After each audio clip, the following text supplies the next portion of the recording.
आज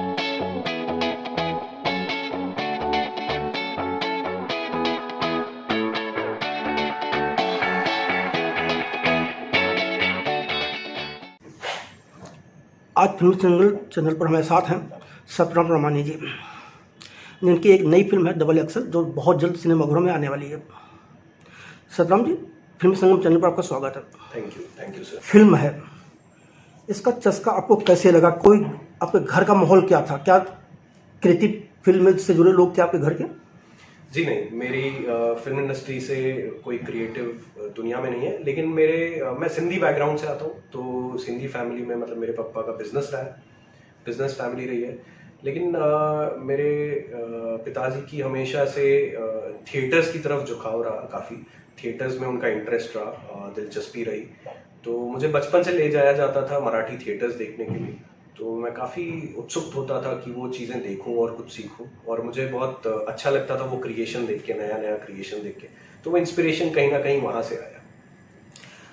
थिएटर्स से जुड़े लोग ज़्यादा थिएटर्स तक सीमित रह जाते हैं, ये फिल्मों की तरफ मुड़ने की बात कैसे आई आपके दिमाग में?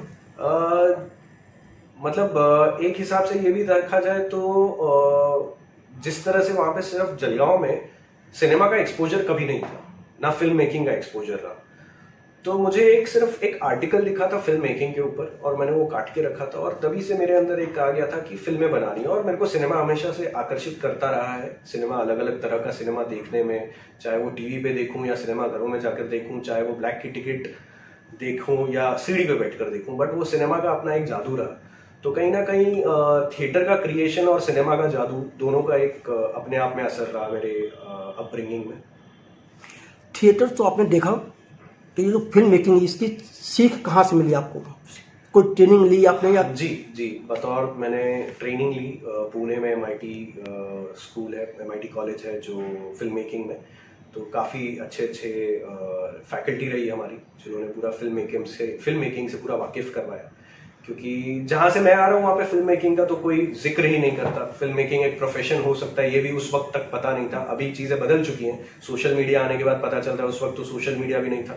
तो पुणे जाकर मैंने जब रिसर्च किया तो मुझे समझ में आया ये ज्वाइन करके शायद मेरा कुछ हो सकता है यहाँ पे। जब आपने अपने पिताजी को बताया होगा मुझे पुणे जाना है और फिल्म को लेकर के रिसर्च करनी है, ट्रेनिंग लेनी है, उनकी पहली प्रतिक्रिया क्या थी? उनका पहला क्वेश्चन ये था कि बेटा ये तो हमारे लिए सबके लिए नया है, ये कैसे करेंगे, कहाँ करेंगे, कौन समझाएगा, कोई गाइड करने वाला है, कुछ है? तो इसके आंसर्स किसी के पास नहीं है। मैं बोला मेरे पास भी इसके आंसर्स नहीं है, मेरे पास सिर्फ यही है कि मुझे जाकर करना है। तो उन्होंने पूछा मुझसे कि अगर अगर अगर ऐसा करे कि ना, ऐसा ना हो, बट कभी हुआ कि कुछ नहीं हुआ, तो दिल मायूस तो नहीं हो जाएगा तुम्हारा? तुम वापस आओगे तो हमेशा से उस विचारों में तो नहीं रहोगे? मैं कहा कोशिश तो करके देखता हूँ। अभी से सवालों के जवाब तो मेरे पास भी नहीं है। बिल्कुल सर। मतलब मैं कैसे दे दूँ ये सवालों के जवाब? जब तक वो चीज़ को मैं देखूंगा नहीं करीब से, तो मैं खुद नहीं जवाब दे पाऊंगा उसका। तो उन्होंने बोला क्या करना है? बोला मैं एक बार कोर्स करना चाहूँगा। तो मेरे चाचा जो है वो इंदौर में यूनिवर्सिटी के डायरेक्टर रह चुके हैं। तो मेरे पापा ने फ़ोन किया उनको और बोला कि ऐसा ऐसा बोल रहा है, ये ऐसा करना चाहिए। तो मेरे चाचा ने कहा कि बिल्कुल करना चाहिए, उसका मन कर रहा है तो उसको करना चाहिए, और जो एक बच्चे का मन करे उसे वो करने देना चाहिए। सही होगा तो डेफिनेटली कुछ बना लेगा, गलत होगा तो एक्सपीरियंस ले लेगा। तो बोला बिल्कुल करने दीजिए उसको। तो आपने जब यूनिवर्सिटी ज्वाइन की, तो वहाँ की जो ट्रेनिंग की थी उसके आपके एक्सपीरियंस क्या रहे? वहाँ के एक्सपीरियंस मेरे डेफिनेटली, मैं पहले बहुत एवरेज स्टूडेंट था, कभी मुझे पढ़ाई में दिलचस्पी नहीं रही ऑनेस्टली, और मेरे मार्क्स काफ़ी ठीक ठाक आते थे। तो बट जब मैंने यूनिवर्सिटी ज्वाइन की है फिल्म मेकिंग, तो फिल्म मेकिंग में मुझे बहुत इंटरेस्ट आने लगा। बहुत मैं दिन रात वहाँ पे काम करता था, और बड़ा मज़ा आता था प्रोजेक्ट्स बनाने में, शॉर्ट फिल्म्स बनाने में, सब डॉक्यूमेंट्रीज बनाने में। और वो करते करते वो 2 साल बहुत अच्छे से बिताया मैंने। और फिर बॉम्बे आया तो मुझे एक दिन फ़ोन आया कि आपका कॉन्वोकेशन है। बोला हाँ आ जाएंगे कॉन्वोकेशन पे। बोले आपके मॉम डैड को भी बता दीजिए, वो भी आएंगे। बोला वो आएंगे नहीं आएंगे मुझे नहीं पता, बट हाँ। बोला नहीं उनको आना चाहिए क्योंकि आपको गोल्ड मेडल मिल रहा है। तो मैंने कहा गोल्ड मेडल मिल रहा है मुझे? बोला हाँ आपको आपको गोल्ड मेडल मिल रहा है आपकी फिल्म को लेकर। मैंने अच्छा, अच्छी बात है। तो मैंने 3 दिन तक घर नहीं बताया, घर पे नहीं बताया, क्योंकि मुझे ये लग रहा था कि वो यकीन करेंगे कि नहीं करेंगे। तो बट जब मैंने बताया तो मेरा शक सही था। उनका क्वेश्चन ये था कि बेटा ये खरीदा तो नहीं है? मैंने कहा नहीं नहीं खरीदेंगे क्यों, मतलब और यूनिवर्सिटी क्यों बेचेगी मेरे को? तो बोले नहीं हम तो मजाक कर रहे हैं। उनको काफ़ी प्राउड फील हुआ। फिल्म मेकिंग में कल्पना बहुत जरूरी होती है। आप जितनी ज़्यादा अच्छी कल्पना कर सकते हैं उतना ही कामयाब हो जाते हैं। Correct. ये कल्पना करना कहाँ से सीखा? कल्पना कोई सिखा नहीं सकता है सर। मुझे लगता है ये आपके अंदर पहले से ही आ जाती है, या आपके अंदर, हर किसी के अंदर होती है। वो जितना जो कोई एक्सप्लोर करना चाहे वो उसके ऊपर होता है। कई बार होता है जिसके अंदर कल्पना होगी भी, वो शक्ति होगी, वो पावर होगा, वो टैलेंट होगा, कैपेबिलिटी होगी, लेकिन फिर भी वो कहीं ना कहीं एक्सप्लोर किया नहीं उन्होंने। शायद उन्हें वो इंटरेस्ट नहीं है एक्सप्लोर करने में। मुझे लगता है मुझे इंटरेस्ट था एक्सप्लोर करने में, तो मैं सोचता रहा तो चीज़ें अपने आप आती रही। कई बार ऐसा भी होता है कि जब हम कोई सीन देखते हैं या कोई चीज़ पढ़ते हैं तो हमें लगता है कि यार इस पर इस ढंग की चीज़ें होनी चाहिए। करेक्ट। वो जो कल्पनाएं हम करते हैं उसको सिनेमा में ढालना कितना आपके लिए आसान होता है? मुझे लगता है मुश्किल है। मुझे लगता है काफ़ी मुश्किल है, क्योंकि हमारे लिए जो एक किस्सा या एक कहानी या एक घटना, कई बार फिल्म के लिए वो सही नहीं होती है। क्योंकि फिल्म मेकिंग अपने आप में एक अलग चैलेंज है। फिल्म मेकिंग का एक स्क्रिप्ट बनाने का जो पूरा एक प्रोसेस है, वो प्रोसेस में कई बार वो घटना सिर्फ 20 मिनट की आपके पास होगी, लेकिन आपको कहानी 2 घंटे की बतानी है। करेक्ट। तो आप बाकी का टाइम आप क्या करेंगे? 100 मिनट तक आप क्या बताएंगे? आपकी घटना 20 मिनट चलेगी, तो आपको पूरी दुनिया बनानी पड़ेगी। तो आपको आपका जो एक स्टोरी बनाने का जो एक टैलेंट है, मुझे लगता है कि आपको पूरा वर्ल्ड बनाने के लिए आपको बहुत मेहनत लगती है। तो मुश्किल है, कहीं ना कहीं आसान नहीं है। तो घटना से आप इंस्पायर हो सकते हो, लेकिन आपका टैलेंट तब देखा जाएगा कि वो उस वर्ल्ड में फिट होती है या नहीं होती कहानी। आपको तो उसी समय इंसान की कल्पनाशीलता क्या है वो काम आती है? आती है, बिल्कुल आती है। मतलब क्या सोच, क्या विचार, किस तरह की सोच कहाँ फिट हो रही है, ये जानना बहुत जरूरी है। इसमें निजी जीवन के अनुभव कितना काम देते हैं? काफी देते हैं। मुझे लगता है कि आप इमोशंस ज्यादा बेहतर समझ सकते हैं, तो आप अपने किरदारों को उस तरह से ढाल सकते हैं, क्योंकि आपने जिया है। शायद रेलेवेंट उस घटना के लिए नहीं होगा, लेकिन उस तरह का इमोशन आपने जिया होगा। तो वो दर्द, वो पेन, वो हंसी, वो मजाक, ये सारे इमोशंस आपको कहीं ना कहीं फील किए होंगे, तभी आप अपने किरदारों से कहलवाना चाहेंगे। करेक्ट। पुणे से बम्बई की आपकी यात्रा कैसी रही और फिल्म इंडस्ट्री में शुरुआत कैसे हुई? क्योंकि आपने बताया कि आपको कोई संबंध यहाँ से नहीं था। मैं यहाँ जब आया तो एक फिल्म में असिस्टेंट डायरेक्टर का मुझे जॉब मिल गया था, जो टी सीरीज की पहली फिल्म थी मेरी। तो बट वो फिल्म बाद में डिले होती गई और वो फिल्म काफ़ी डिले हो गई, तो मुझे छोड़ना पड़ा वो काम। तो मैं दूसरा काम ढूंढ रहा था, तभी जाके मुझे पोस्ट प्रोडक्शन का काम मिला। तो मुझे काफ़ी लोगों ने बोला कि आप पोस्ट प्रोडक्शन वाकई में करना चाहोगे, क्योंकि हो सकता है फिर आप डायरेक्शन में ना जाओ। बोला डायरेक्टर को तो तीनों चीज़ें जानना ज़रूरी है, चाहे वो प्रोडक्शन हो, प्री प्रोडक्शन हो या पोस्ट प्रोडक्शन हो, एटलीस्ट वो नॉलेज होना बहुत ज़रूरी है। तो इसी बहाने शायद मैं पोस्ट प्रोडक्शन सीख लूँगा। और जैसे मैं आया पोस्ट प्रोडक्शन सीखने लगा, मुझे बहुत अच्छा लगने लगा पोस्ट प्रोडक्शन में। और मैंने पोस्ट में काफ़ी फिल्में की, और मेरा पोस्ट टेक्निकल नॉलेज मेरा बहुत स्ट्रॉन्ग हो गया, टेक्निकली मैं बहुत स्ट्रॉन्ग हुआ। और कहीं ना कहीं मेरी कल्पनाओं में एडिटिंग भी आने लग गई कि ये रहेगा ये नहीं रहेगा। वो एक विजन आने लग गया, विजन स्ट्रॉन्ग होने लग गया। और फिर उसके बाद असिस्टेंट डायरेक्टर के लिए आया, और मैं धीरे धीरे जिस तरह से असिस्टेंट डायरेक्टर बनते हुए धीरे धीरे आप जूनियर असिस्टेंट डायरेक्टर होते हैं, से लेकर फर्स्ट असिस्टेंट का एक अपना दौर रहा, अपने स्ट्रगल्स रहे। और एक टाइम पे डिसाइड किया मैंने कि अभी मुझे अपनी कहानी खुद कहनी है। तो मैंने पहली फिल्म की हेलमेट, जब मैं उसके लिए भी मुझे काफ़ी टाइम लगा, मतलब 3-4 साल लगे मुझे, और काफ़ी रिजेक्शन सहन किए। बट मुझे लगता है वो पॉजिटिव है रिजेक्शन होना। और फिल्म बनाई, जो बनानी थी वो बनाई। आपने कहा कि पहली फिल्म के समय आपको काफ़ी रिजेक्शंस हुए। जिसमें रिजेक्शंस होते हैं उस वक्त अपने आप को चार्ज रखना कहाँ से आता है? मेरे को लगता है आपका पॉजिटिव माइंडसेट है। आपको एक चीज़ तो एक्सेप्ट करनी होती है कि कहीं ना कहीं पेशेंस ऐसी चीज़ है जो आपको आपकी चीज़ें करवाएगा। आप पेशेंस नहीं रखोगे तो मेरे को नहीं लगता वो चीज़ें होंगी जल्दी। कोई भी अच्छी चीज़ के लिए वक्त लगता ही है। मतलब आप बोलेंगे आज आपने प्लॉट खरीदा और कल बिल्डिंग बन जाएगी, पॉसिबल नहीं है। बिल्कुल सही है। तो वो प्रोसेस है, वो प्रोसेस दिखता है, ये प्रोसेस दिखता नहीं है। तो फ़र्क इतना ही है। कि अब कोई भी आई मीन प्लॉट खरीदा है तो पता है यहाँ पहले पूरा खुदाई होगी, बिल्डर्स खड़े होंगे, 10,000 टेक्निकल चीजें होंगी, फिर जाके वो एक बिल्डिंग बनेगी और लोग रहने आएंगे। उसी तरह हमारे को एक स्टोरी का अगर थॉट आया है, प्लॉट आया है, तो उसको स्क्रीन तक आने के लिए एक प्रोसेस है जिसका टाइम लगेगा। सही तरह के लोग आपके साथ जुड़ेंगे, आपको उनके साथ काम करना है, उनको आपके साथ काम करना है या नहीं करना है, वो भी डिपेंड करता है। उसके बाद आपका एक्चुअल प्रोसेस स्क्रीन तक आने के लिए एक अलग टेक्निकल प्रोसेस हो जाता है। पहली फिल्म हेलमेट के रिलीज के बाद फिल्म इंडस्ट्री के वालों का आपके पास रवैया में क्या बदलाव आया? मुझे कुछ दोस्तों ने बोला था जो फिल्म मेकर्स हैं खुद, उन्होंने बोला था कि ये काफ़ी रिस्की सब्जेक्ट है। मतलब किसी ने मेरे को इस तरह से अप्रिशिएट किया कि ये बहुत बड़ी बात है कि तुमने ये सब्जेक्ट को हाथ लगाया, क्योंकि एक फाइन लाइन होती है। कई बार होता है लोग गलत परसीव कर लेते हैं कुछ चीज़ को और कोई लोग समझ जाते हैं, तो उन दोनों के बीच का परसेंटेज क्या है ये मुझे नहीं पता है, और ना ही मैंने कभी इंटरेस्ट लिया कि किसको क्या समझा है। मेरा काम था एक फिल्म बनाकर फिल्म पेश करना जो मुझे लगा सही है।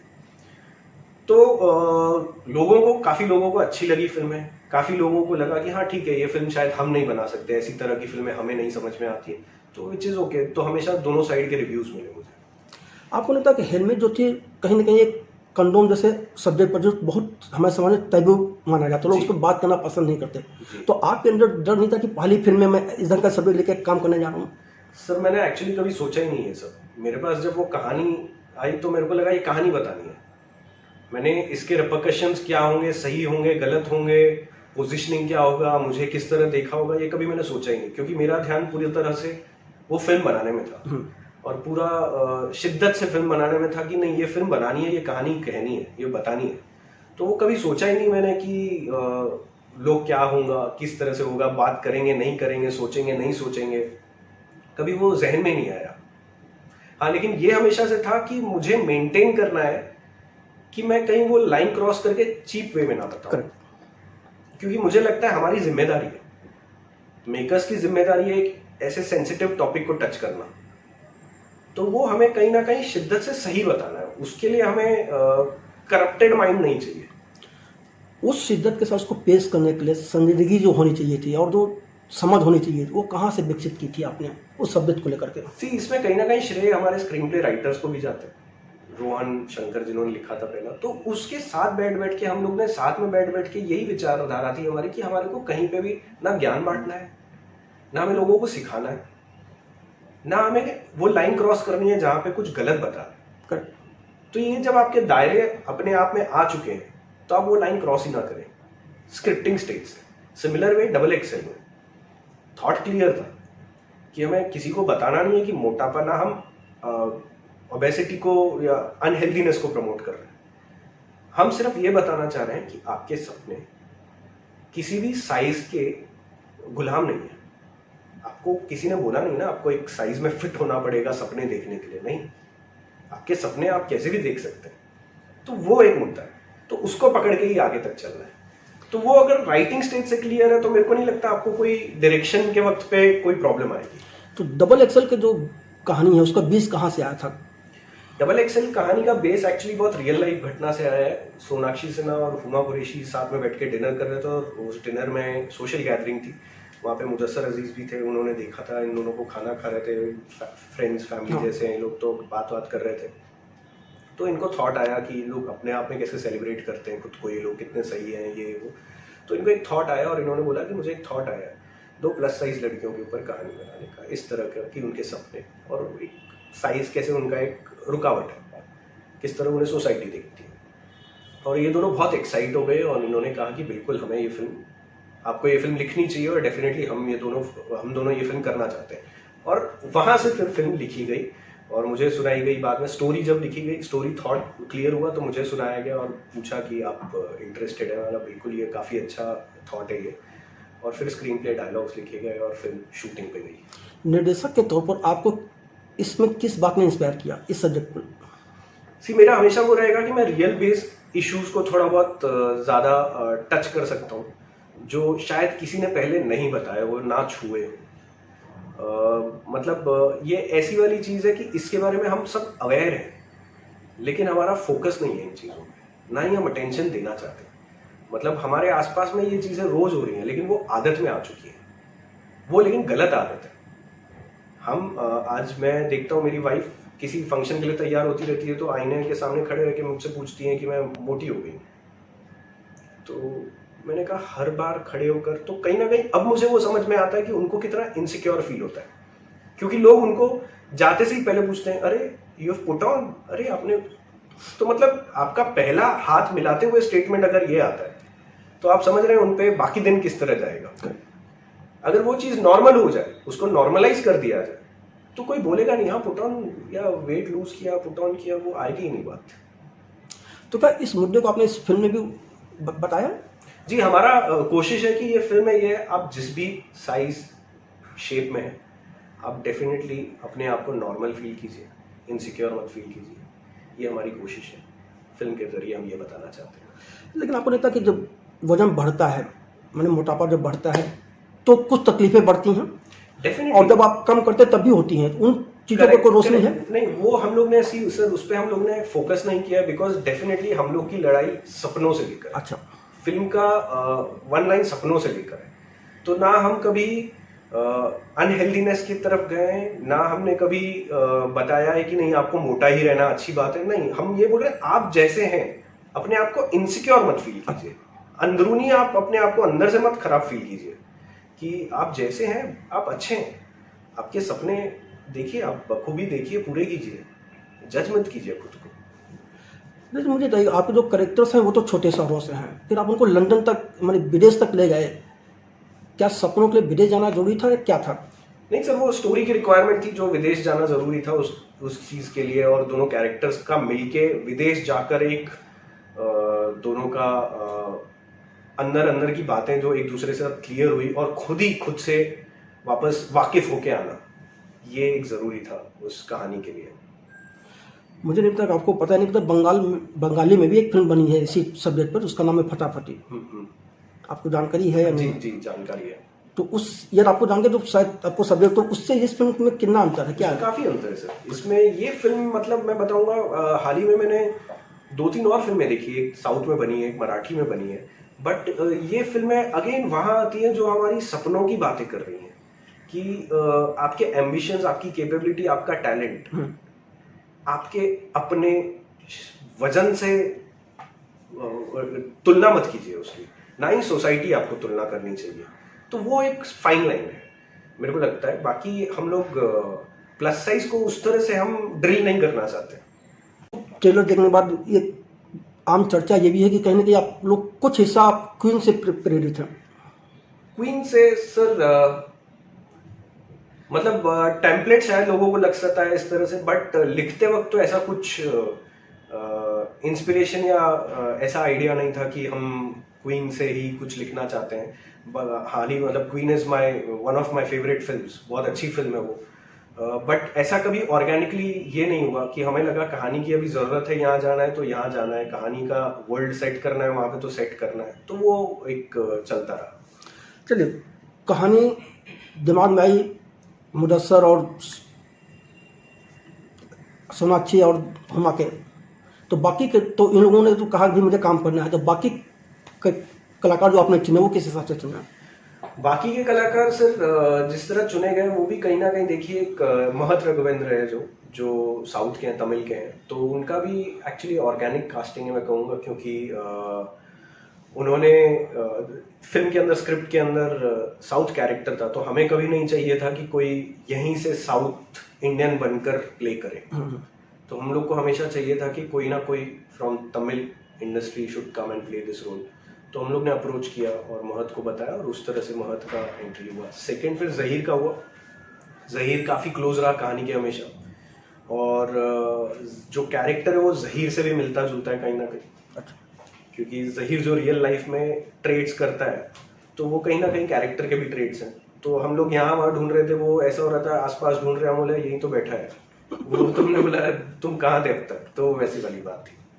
इस फिल्म के रिलीज के बाद आपके अनुसार दर्शक के दिमाग में क्या जाएगा? सर मुझे अपेक्षा ये है कि कहीं ना कहीं लोगों को कहीं ना कहीं बात चालू करेंगे, बात करेंगे इन चीज़ों के बारे में, ये मुद्दों के बारे में कि ये मुद्दा वाकई में बात करने वाला है। मुझे लगता है हर किसी ने, चाहे मैं भी हूँ कोई भी हूँ, हर किसी ने कहीं ना कहीं किसी ना किसी को बॉडी शेम किया है। तो कहीं ना कहीं हम लोग भी ये देखकर समझेंगे कि हाँ हमने भी किया है, तो वो बात तो आपके मन में आएगी, चाहे आप उसे डिस्कस करेंगे या नहीं करेंगे, तो कहीं ना कहीं अंदरूनी इम्पैक्ट तो आएगा।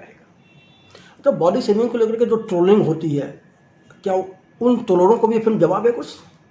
वो ट्रोलिंग तो कभी बंद नहीं हो सकती मुझे लगता है। मतलब वो पार्ट है अभी हमारी लाइफ का, तो मुझे नहीं पता वो बंद होगा या नहीं होगा, या बढ़ेगा या कम होगा। बट आई एम लाइक कि ठीक है, वो भी एक अपना कर रहे हैं ट्रोलिंग करके, उनको शायद वो चीज़ का मज़ा आता है। बट वो भी फिल्म देखेंगे तो शायद कहीं ना कहीं उनको भी एक बार थॉट तो आएगा ही आएगा, चाहे वो बात करें या वो चीज़ चेंज हो या ना हो, इज अ डिफरेंट थिंग। एक चीज़ और होती है कि सारे लोग कहते हैं कि स्क्रिप्ट पढ़ने के बाद बहुत अच्छी स्क्रिप्ट है, सारी चीज़ें हैं, जब फिल्म बन के आती है तो काफ़ी कुछ बदल जाता है। ये बदलाव कहाँ होता है? डायरेक्टर के लेवल पर होता है, कहाँ होता है? डायरेक्टर लेवल पे होता है बेशक, बिकॉज क्या होता है, स्क्रिप्ट से फिल्म की जो एक लैंग्वेज है, फिल्म लैंग्वेज ऐसी है जो एक विजुअल लैंग्वेज है। स्क्रिप्ट की लैंग्वेज जो है आपको एक पढ़ते हुए कहानी और दुनिया समझाई जाती है, बट एक्चुअल जब विजुअल्स में और वो किरदार उस तरह से परफॉर्म करते हैं तो वो दुनिया बदलने लगती है। तो मुझे हमेशा लगता है आपके स्क्रिप्ट राइटर को आपको खुश रखना है, तो डायरेक्टर की जिम्मेदारी है कि स्क्रिप्ट से बेटर ही कुछ लेकर आए, तो आपका स्क्रिप्ट राइटर भी बोलता है आपने हमारी स्क्रिप्ट को जस्टिस किया। तो उस हिसाब से तो फिर डायरेक्टर को जोड़ता भी है उसमें हिसाब से, तभी हो पाएगा। नहीं, डेफिनेटली होता है, डेफिनेटली होता है। ये मैं कहता हूँ फिल्म मेकिंग सबका रोल है, चाहे वो प्रोड्यूसर का विजन ना ही होगा तो वो फिल्म कैसे रिलीज होगी। डायरेक्टर का अगर वो एफर्ट नहीं है, टैलेंट नहीं है उस चीज़ को, स्क्रिप्ट को लाइफ देना, तो वो डायरेक्टर का काम नहीं है। और डायरेक्टर के अलावा स्क्रिप्ट ही नहीं आएगी, तो ये पूरा एक मैरिज है, ये पूरा एक टीम वर्क है जो सबके साथ चलेगा, एंड तक चलता रहेगा। एडिटर को कई बार लगेगा अपना परसेप्शन कि ये सीन नहीं वर्क कर रहा है, क्यों नहीं कर रहा है, उसके कारण जो होंगे, अगर आपको जस्टिफाई कर रहे हैं तो आपको डेफिनेटली लगेगा हाँ ये भी आपकी टीम का हिस्सा है, ये भी गलत नहीं बोल रहा है। आपने वो प्रोडक्शन में एडिटिंग भी सीखी, तो जब एडिटिंग आप जानते हैं तो उसका डायरेक्शन में कितनी मदद मिलती है? बहुत मदद मिलती है, बहुत ज़्यादा मदद मिलती है। मतलब सबसे ज़्यादा खुश प्रोड्यूसर होते हैं क्योंकि हम ज़्यादा दिन वेस्ट नहीं करते हैं, पैसे बचते हैं। और नहीं, आपकी क्लैरिटी रहती है पूरी तरह से, आपको पता होता है कि आपको क्या, क्यों, कैसे शॉट लेना है, उस तरह से आप अपना स्केड्यूलिंग करते हैं। आप प्रिपेयर्ड हैं कि आप इसके पीछे क्या म्यूज़िक होना चाहिए, क्या म्यूज़िक आएगा, कितना लंबा शॉट होना चाहिए, कितना होगा, तो वो सब हेल्प होता है डेफिनेटली। तो सिनेमा में जो पिछले 5-6 सालों में और खासकर कोविड के बाद जो बदलाव आ रहा है, उसे आप किस तरह देख रहे हैं? काफ़ी बदलाव आया, क्योंकि पिछले 2 साल में लोगों ने जो वर्ल्ड सिनेमा का एक्सपोजर मिला है वो काफ़ी हद तक बहुत ज़्यादा लोगों ने देखा, और बहुत कहानियाँ देखी हैं लोगों ने, बहुत अलग अलग तरह की कहानियाँ, स्टोरी टेलर्स देखे कि कोई कहानी कॉमेडी में भी ऐसी किसी ने नहीं बताई होगी, कोई थ्रिलिंग में भी ऐसी नहीं बताई होगी, तो काफ़ी अलग अलग कहानियाँ देखी। तो उस हिसाब से उनका कहीं ना कहीं स्टैंडर्ड भी एक तरह से ऊपर हो चुका है कि वो, तो हमें भी कहीं ना कहीं अगर कहानियाँ बनानी है तो एट पार बनानी है। अब मतलब वो दौर गया अभी जहाँ सिर्फ आप कोई एक एंटरटेन करने के लिए सिर्फ कोई भी कहानी बोलना चाहते हैं, आपको कहानी में कुछ तो चाहिए होगा, चाहे एंटरटेन भी कर रहे हैं तो कुछ तो बेटर करना पड़ेगा। OTT प्लेटफॉर्म के आने से सिनेमा को क्या चुनौतियाँ मिल रही हैं? आपको बेटर कंटेंट बताना है, आपको बेटर प्रेजेंट करना है चीज़ें, आपका क्राफ्ट आपको ऊपर ले जाना है, एज ए डायरेक्टर आपको आपका क्राफ्ट ऊपर लेके जाना है। पर लेकिन आपको नहीं लगता कि जो पर्दे का सिनेमा है वो और जो OTT का सिनेमा, दोनों एक जैसे नहीं हो सकते? नहीं हो सकते, बट क्या होता है कहीं ना कहीं आपकी सोच में वो आ जाता है। मतलब आपने अगर OTT का सिनेमा देखा है तो आपको डेफिनेटली पता होता है कि OTT के सिनेमा में, OTT के जो भी प्लेटफॉर्म पे शोज हो या ओरिजिनल फिल्म्स हो, उसमें आप एक बात सुन के आए हो, उनका एक तरीका बताने का आप देख के आए हो। उसी तरह से आप जब सिनेमा में जाते हो, आप टॉकीज में जाते हो फिल्म देखने के लिए, थिएटर्स में, तो आपको कहीं ना कहीं वो रेफरेंस पॉइंट रह जाता है कि आपने बेटर देख लिया है, तो आप इससे बेटर क्या बताओगे, क्योंकि आपने अभी मुझे सिनेमा में बुलाया है, थिएटर में बुलाया है, मुझसे मेरे पैसे लिए हैं एक टिकट के, करेक्ट, और मुझे आप एक्सपीरियंस देने वाले हो, तो वो एक्सपीरियंस के लिए आप किस तरह से तैयार हैं, वो कहीं ना कहीं काउंट करता है। आपकी जो शुरुआत है, जहाँ से आपको लगा कि इस क्षेत्र में आना चाहिए, थिएटर था, और आप सिनेमा कर रहे हैं, दोनों में क्या फ़र्क आप महसूस कर रहे हैं? फ़र्क मैं ये बताऊंगा, अभी कहीं ना कहीं कलाकारों के लिए बहुत अच्छी चीज़ है, जो थिएटर के कलाकार आज की तारीख में हमारे यहाँ आ रहे हैं, उनको एक्सपोजर मिल रहा है। अंतर तो हमेशा से एक ही रहा है कि हमें यहाँ कैमरा के पर्सपेक्टिव से बतानी होती है कहानी, जहाँ हमारे पास लिबर्टी है हर चीज़ को लोकेशन लेके जाने की। वहाँ कन्विक्शन हमारा परफॉर्मेंस के ऊपर ज़्यादा होता था, बिकॉज आपको कैरेक्टर के माध्यम से ही सिर्फ सब चीज़ डिस्क्राइब करनी है। अगर थिएटर पे मान लीजिए ठंड हो रही है तो वो कैरेक्टर जब तक फील नहीं करेगा तो ठंड फील नहीं होगी। हमारे यहाँ 2 विजुअल्स में ठंड एस्टेब्लिश हो जाएगी। तो वो अंतर तो हमेशा से रहा ही है। ये तो टेक्निकल रहा है, लेकिन अगर देखा जाए तो अभी जो अच्छी बात यह है कि काफ़ी थिएटर के डायरेक्टर्स भी आ रहे हैं जिनको फिल्में बनानी है, और काफ़ी थिएटर के एक्टर्स हैं जो यहाँ पे बहुत अच्छा परफॉर्म कर रहे हैं, और उनका देखा जाए तो आई मीन उनकी डिमांड बढ़ते जा रही है। लोगों को काफ़ी वो लोग अप्रिशिएट कर रहे हैं थिएटर एक्टर सिनेमा में काम करना। आप कल्पनाएं करते हैं, आपको इच्छा नहीं होती कि मैं खुद लिखूं कुछ? मैं हेलमेट की कहानी मेरी थी, तो मैं कहानी लेवल तक बहुत अच्छा लिखता हूँ। मुझे होता है, इच्छा होती है काफ़ी बार, और कई बार शायद मैं जो दिमाग में होता है वो पेन पेपर लेता हूँ, बैठता हूँ तो शायद पेपर से डर जाता हूँ और रख देता हूँ तो मैं राइटर को अपने थॉट्स बता देता हूँ, ये मेरे थॉट्स हैं। हाँ, बट लेकिन मैं लिख रहा हूँ, कुछ लिख रहा हूँ अभी। अच्छा, तो डबल एक्सेल के बाद क्या प्लानिंग है? जी कर रहा हूँ सर, कुछ एक स्क्रिप्ट है, तैयार है, 2 स्क्रिप्ट हैं एक्चुअली, दोनों पे काम चालू है। जैसे ही मतलब आगे की कुछ खबरें आएंगी अच्छी अच्छी, मैं आशा करता हूँ जल्दी होंगी वो। सतराम जी, फिल्मी संगम चैनल से बात करने पर बहुत बहुत धन्यवाद। Thank you sir, thank you.